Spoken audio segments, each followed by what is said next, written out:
Are we facing a recession or a depression? Let's have a look. Hello everyone, Florian.Heise here, and welcome to another episode of HeiseSays. Grab your stein of coffee. Let's have a look at this article from Yahoo Finance comparing a recession and a depression and have a little bit of a discussion about it. Now, back in September of 2019, I created this video asking the question, is Australia in a depression? Now, the definition of a recession is generally considered 2 quarters of negative growth. That's why the RBA is predicting that it may be over. Well, the damage to it and the pain of being in a recession will be felt for an extended period, even if technically it is over because we get a bump in GDP. You may have a double dip recession, 2 quarters down, 1 quarter up, and then another 2 down. Now a depression, technically there's no definition of it. And we'll see what Yahoo Finance has to say in a moment. I like John Maynard Keynes' definition for what a depression is, an extended period of below trend growth. So our economy, and this is the argument I make in this video last year, has been in depression since 2008 on a per capita GDP basis. Now that means while our economy has still been growing, the majority of the time our growth has been below trend. And you can see on the chart that I have here, and I'll link to this video, or you can just find it on my channel. You can see the black line, that's the trend line, and see all the squiggly lines here. This is our GDP growth, a per capita GDP change. You can see we went down in 2008, then we just quickly jumped back right up. And then notice all the times below the black line. There's many more of them either sitting on the trend or below the trend. So I would argue since here, we have been in a depressed economy. Our economy has been in a depression state on a per capita basis. That's why people's quality of life is going down overall. That's why housing affordability is just ludicrous. That's why we looked at a previous video, how high rents have gotten. So, what do you think, everyone? Check out that video and let me know what your opinion of it is. And I'll have a shot of coffee, and then we'll go through and see what the Yahoo Finance take on it is. So, recession versus depression. What's the difference? The coronavirus pandemic has hit Australia's economy hard. The widely implemented draconian-style lockdown saw businesses close, people lose their jobs, and household income and spending plummet. And we saw in another article just the other day, this arts and crafts shop, which was receiving JobKeeper to keep people going and probably pushed beyond the limit of how long they should last their business, and now they're in liquidation. And you see all the ex-employers complaining on Twitter, oh, it's been a terrible place to work at, and they've been there 6 years. I find that quite disingenuous. If you're not happy with a situation, you either do something to fix it, or you go somewhere else. That's one of the freedoms we still have in our society for the moment. There's other civilizations where you don't get those freedoms. You're assigned a job and you work it. That's your freedom right there. So, economists predict it will take several years until our economy is back on track to where it was pre-pandemic. In fact, the Reserve Bank itself says it believes it will take until 2022 for the economy to reach pre-pandemic levels, a view also shared by several other economists in the private sector, including from NAB and CBA. There have also been concerns raised that Victoria's second lockdown could derail the national recovery, even with other states loosening restrictions. This combined with Australia's unemployment rate being predicted to peak at more than 9.25% in December, after reaching a 19-year high at 7.4% in June this year, led some people to question whether we're experiencing a depression instead of a recession. And let's break down the difference between the two. Now, these unemployment figures that the journalist is referring to, Samantha, is referring to, is the ABS numbers. Right now we're sitting at, and I'll bring that up, 6.9% unemployment.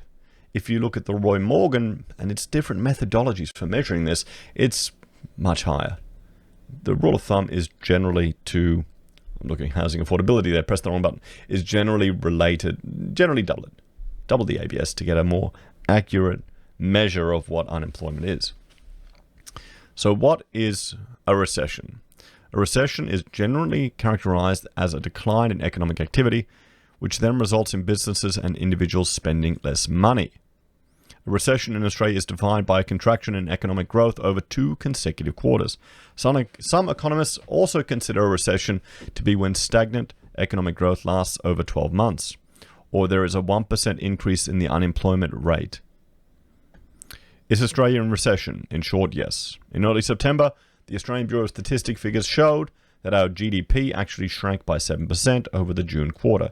This represents the biggest drop in GDP since records began back in 1959, and also the second consecutive quarterly contraction.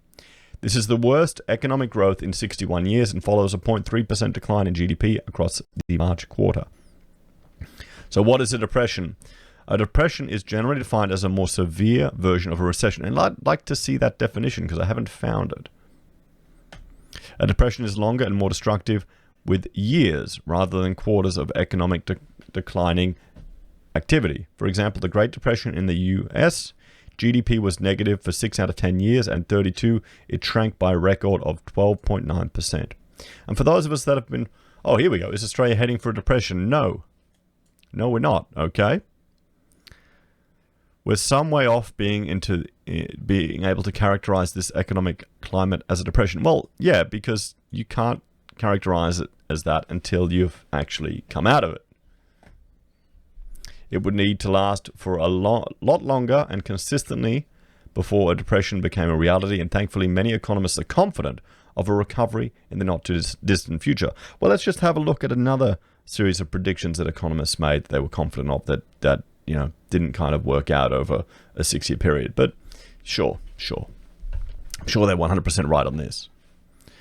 So what does the next 10 years look like for the Australia's economy? Bloomberg's James McIntyre is one of the few economists to have looked that far ahead. This week, he forecast that by the end of the 2020s, growth will reach an average of 2.8%. The expectation for 2020, however, is a 2.8% contraction on an annualized basis. The negative trend is expected to reverse by 2021, with growth of 2% forecast and accelerating after that. Despite the second wave in Victoria, he's optimistic about the recovery. He believes it will only delay and not derail the economy in light of other states' experiences. Australia has suffered a lighter blow from the pandemic than other major advanced economies. Well, because we haven't actually experienced the impact of this yet. We still have JobKeeper propping up businesses, and we're starting to see liquidations happen. Liquidations are down like over 60% or some insane amount than what they normally should be. You've got businesses able to trade while insolvent. How can people think we're not experiencing the effects of this while this BS is in? I wonder how many letters have been sent out demanding payment, or people aren't even bothering because they know the people you're sending it for can just ignore it for 6 months. You've got people on mortgage holidays, small businesses on loan holidays. Sure, we haven't felt the impact, okay? There's a reason why we haven't felt the impact, everyone. What they're going to do is they're going to kick the can down the road as far as they can, hope the economy will spring back, and until then, it looks like they're just going to stimulate the hell out of it.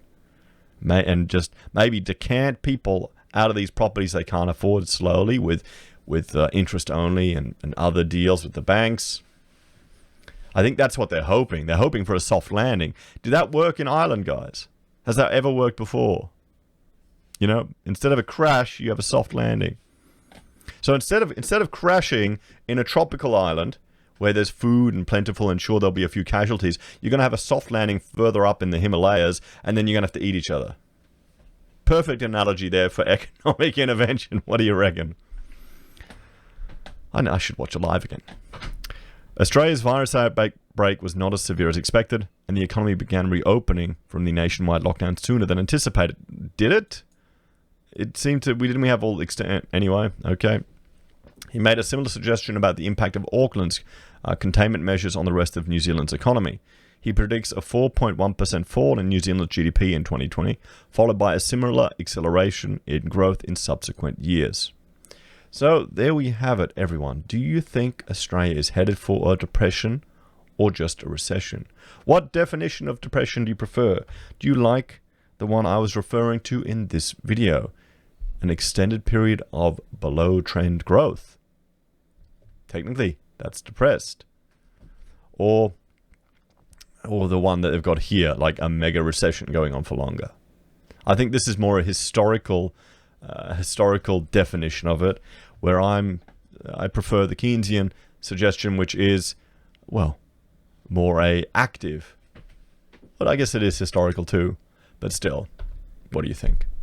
Anyway, guys, thanks for watching. Please like, share, and subscribe to the channel. If you're a fan and want to support us, there are a few ways you can. Simply interacting with the channel, helping share the videos, helping us grow is fantastic. You can support us financially via joining on YouTube or Patreon, using any of the affiliate links you find below. Buy a merch from HeiseSays or Teespring. You can see my pocket squares right there behind me.